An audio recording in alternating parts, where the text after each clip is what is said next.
Сәлем достар, қалдарыңыз қалай? Бүгін мен сіздермен бірге Луиза. Мен бүгін сосиски в тесте рецептісімен бөлісетін боламын.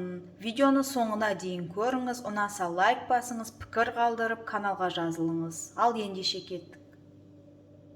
Бізге керек заттар: 1 стакан жылы сүт, 1 жұмыртқа, 1 шай қасығын тұз, шекер және дрожь, 60 грамм сары май, керегінше ұн қажет. Әрине сосиска, бұл 1 жұмыртқа бетіне жағуға арналған. Ал ендеше кеттік.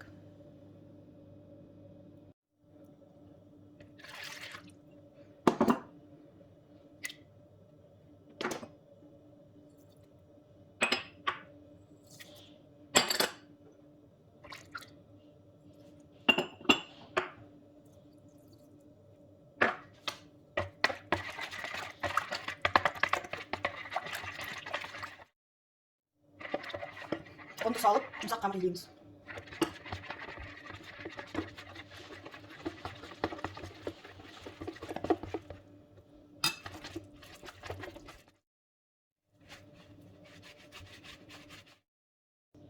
Жұмсақ қамыр қылып иледік. Енді бұны тындырып, жылы жаққа ашығанша қойып қоямыз.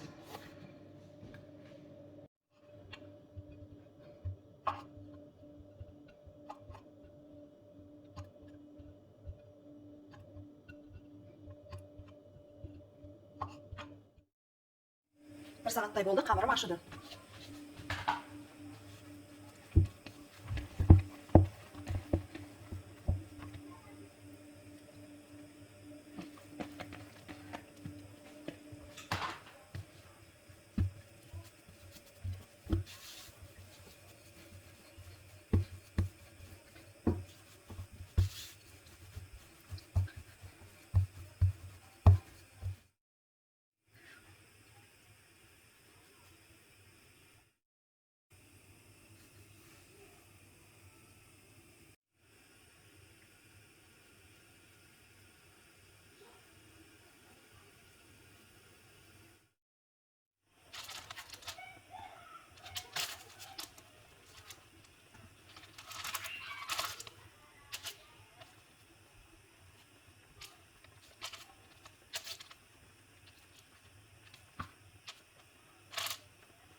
«200 градуста қызып тұрған пеште пісіреміз.